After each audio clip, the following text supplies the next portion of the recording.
It's something to do with tiny circuits, screws and bits.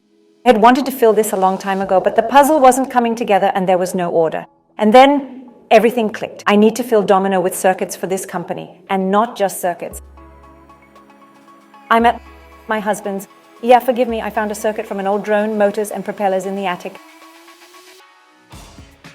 And girls. Boys definitely know. If you think circuits can be cut just like that with manicure scissors, that's not the case. I couldn't cut them with scissors or nippers or pliers. I just couldn't cut them at all. They are super strong. And yet one circuit board remained, which my husband said cost about $3,000. How on earth did you find it there?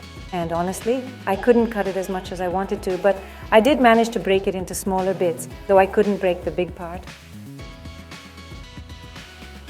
So I prepared the details. If you're planning on making a large filling, you really don't need to cut so small. The struggle is over. I broke it into the sizes I needed to fit into the silicone mold for Domino, and then I started working.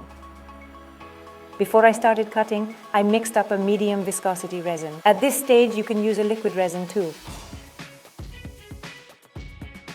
If you need a very clear bubble-free pour, then you'll need a clean resin, a very clear resin. But this first stage has to be like glue, like clay. It needs to encapsulate the details you're adding, and they shouldn't float. This is for anyone using epoxy resin for the first time. You want to cover something, a drawing.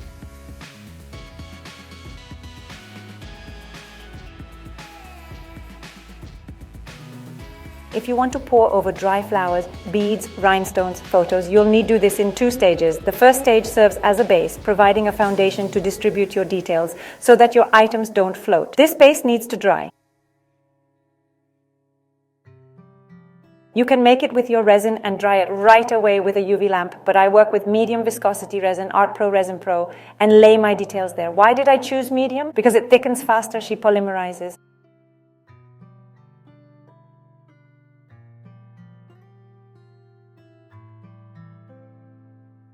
Better, it becomes like honey and my details. You know how when you go in like this, as if dipping into warm honey, and it dries, you can actually use liquid for this too, as I mentioned in the beginning.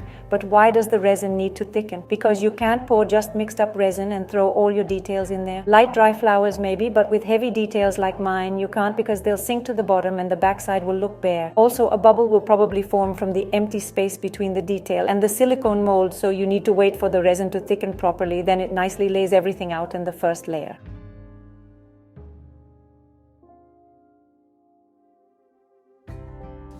We let that dry first.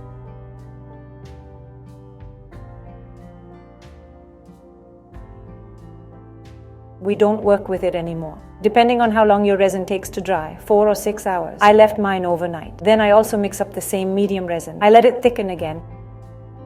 This is really important because now I'll be creating a background for my details using the Petri art technique. Hear this. This is crucial because Petri art is done on thickened or thick resin. If you're using liquid, then you need to let it thicken even longer because the Petri ink drops will settle if the resin is fresh, and you'll end up with blotches instead of the cool effects.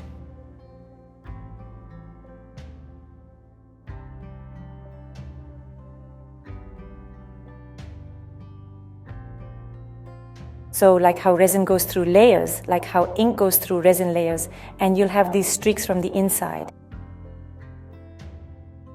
It's beautiful. That's a proper Petri dish. It can be fluffy but not splotchy. Got it. So we let the resin gain viscosity, and only then will it give us beautiful Petris made with pigment ink and alcohol ink. Through white. You need to pour each color through the white. So I first dripped white, then colored, then more colored, then white again, and repeat this many times. As much as you want, and I also added gold pearlescent and X-Day to get all the details. If you did everything right, the demolding will go perfectly, nothing will leak, and the details will be even. Our next step is to draw with white paint or any paint you want. I want to draw specifically with white paint, like dots, and streaks between those on the canvas of our dominoes. So we can play. I'm drawing with gel paint that dries under UV light.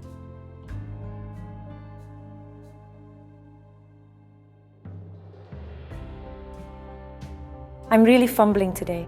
Anyway, you can use liquid gel paint, but also dry it under a UV lamp. You can use gel paint or even resin, but it takes longer to dry, even with clear lacquer or glossy spray lacquer, by spraying it into a cup and painting.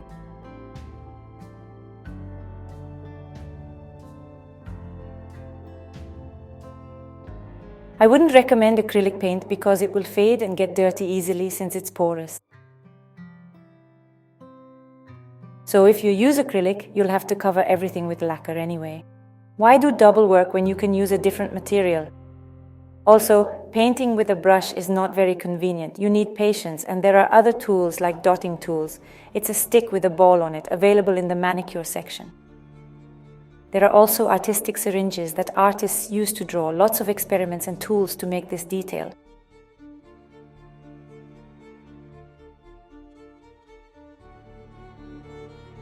The closest tool is a brush. So I dry the drawings in the middle of the streaks and the splotches on both sides. It doesn't necessarily have to be white. Well, I thought white was universal. But you can use any bright color like fuchsia or lemon yellow. It all depends on the customer. If you're not doing it for yourself, you have to discuss everything with them beforehand. You can even make it gold. I just thought of that. It would look cool with the details. So using the Petri dish technique, you can make dominoes with drone chip details, propellers and motors. I hope this was helpful for everyone. Have a great mood. If something doesn't work out, just write and I'll help and show everyone. Have a nice evening.